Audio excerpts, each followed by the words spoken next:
मुआशरे में बहुत सारे लोग आपको ऐसे मिलेंगे कि आप 5 मिनट के लिए उसके पास बैठें और पूछें, हाल चाल सुनाएं, और उसका बिज़नेस भी बड़ा अच्छा है, कारोबार भी बड़ा अच्छा है और उसके पास दुनिया का पैसा, दौलत, हर चीज़ है, लेकिन वो आपको एक जुमला कहेगा, दुआ करें जी, सुकून नहीं है ज़िंदगी में, परेशानी है, घबराहट है। शाम के वक़्त घबराहट होती है, जब सूरज डूबता है बेचैनी होती है।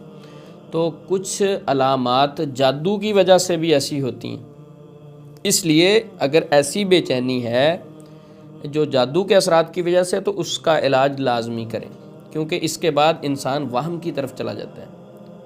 जब इस बीमारी में इंसान मुब्तला होता है, जादू की वजह से बेचैन रहना शुरू होता है, इसके बाद वहम इतना होता है। मुझे याद है कुछ ऐसे पेशेंट्स को भी हम मिले हैं कि हाथ धोना शुरू करते हैं, 2-2 घंटे, 5-5 घंटे हाथ धोते रहते, कहते हैं आप अभी हाथ ही नहीं साफ़ हुए।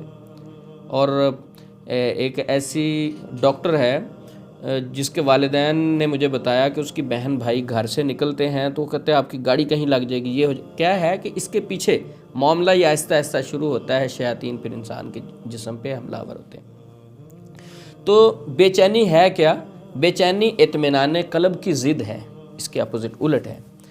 तो ये नफ्सियाती बीमारी भी है और रूहानी बीमारी की वजह से भी ऐसे मामलात होते हैं। तो अगर शैतानी असरात की वजह से बेचैनी रहती है तो उसकी चंद अलामत हैं, वो मैं ज़िक्र करने जा रहा हूँ। नंबर 1, अगर शैतानी असरात की वजह से है तो दिल के मुकाम पर दर्द महसूस होगा, दिल की धड़कन का गैर मुनज़्ज़म हो जाना, अचानक, मसला भी कोई नहीं, हार्ट का मसला भी नहीं, अचानक दिल की धड़कन का तेज़ हो जाना, गैर मुनज़्ज़म हो जाना। इसी तरह नंबर 2, आदमी को हर वक्त खौफ आना, मैं मर जाऊँगा, मैंने फौत हो जाना है, मैंने हलाक हो जाना है, अदम इस्तिक़रार की कैफियत से दो चार रहना।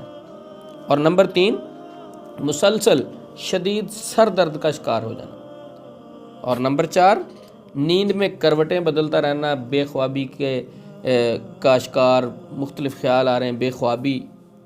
और इसी तरह नंबर 5, याददाश्त में कमज़ोरी, हाफ़ज़े में कमज़ोरी आ जाना, हाथ में कोई चीज़ पकड़ी हुई है, 1-1 घंटा वही ढूंढ रहे हैं, एक चीज़ अभी देखी बस मेरे जहन से निकल गई।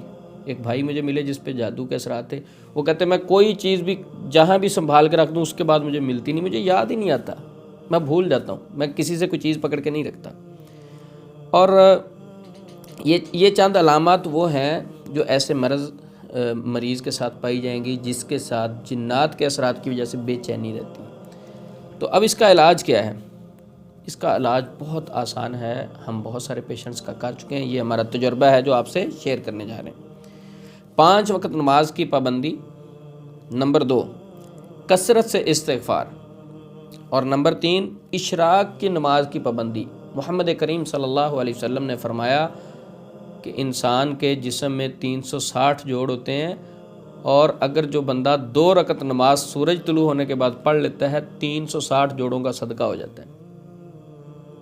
अब रोज़ाना जिन जोड़ों का सदका हो, क्या उसमें बीमारी, वहम, खौफ कोई चीज़ रह सकती है? बल्कि इसमें तो बड़े पैकेज भी हैं। आप सल्लल्लाहु अलैहि वसल्लम की एक और हदीस मुबारका में है, अगर कोई बंदा फजर की नमाज़ पढ़े, अपनी जगह पे बैठा अल्लाह का जिक्र करता रहा हत्ता कि सूरज तुलू हुआ, तो उसके बाद उसने 2 रकत नमाज अदा की, उसे हज और उम्रे का सवाब मिलेगा। ये भी सही हदीस है, आप सल्लल्लाहु अलैहि वसल्लम का फरमान। तो इशराक की नमाज की पाबंदी रोज़ाना करनी। और नंबर 4, सुबह शाम 100 मरतबा ला इलाहा इल्ला अंता सुबहानका इन्नी कुन्तु मिनज़ ज़ालिमीन पढ़ना है। अच्छा, ये बात जहन में रखें, ये चीज़ें पढ़ने के अलावा मैं ये नहीं कह रहा कि अज़कार छोड़ दें। दुआएं जो रोज़मर्रा की दुआएं हैं, सुबह शाम के अज़कार हैं, इनकी पाबंदी के साथ साथ ये मज़ीद ऐड करना है अपनी ज़िंदगी में। ये नहीं है कि बाकी अज़कार, दुआएं सारा कुछ छोड़ दें, बस इससे अब सारा काम हो जाएगा। बाकी दुआओं और अज़कार की पाबंदी करने के साथ साथ इन दुआओं की पाबंदी करें, इंशाअल्लाह बेचैनी और ये असरात जो जादू की वजह से हैं और उस वजह से बेचैन रहना, ये सारे मामलात ख़त्म हो जाएंगे। अल्लाह से दुआ है जितने मुसलमान परेशान हैं, जितने मुसलमान बेचैन हैं, अल्लाह सबको दिलों का सुकून अता फ़रमाए, और जितने मुसलमान परेशान हैं अल्लाह उनकी परेशानियाँ दूर फरमाए, और अल्लाह रब्बुल इज़्ज़त जादूगरों को हदायत दे। हदायत उनके मुक़द्दर और किस्मत में नहीं है तो अल्लाह रब्बुल इज़्ज़त ख़ुद उनको काफ़ी हो जाए जो मुआशरे में बिगाड़ पैदा कर रहे हैं। अस्सलामु अलैकुम व रहमतुल्लाहि व बरकातुहू।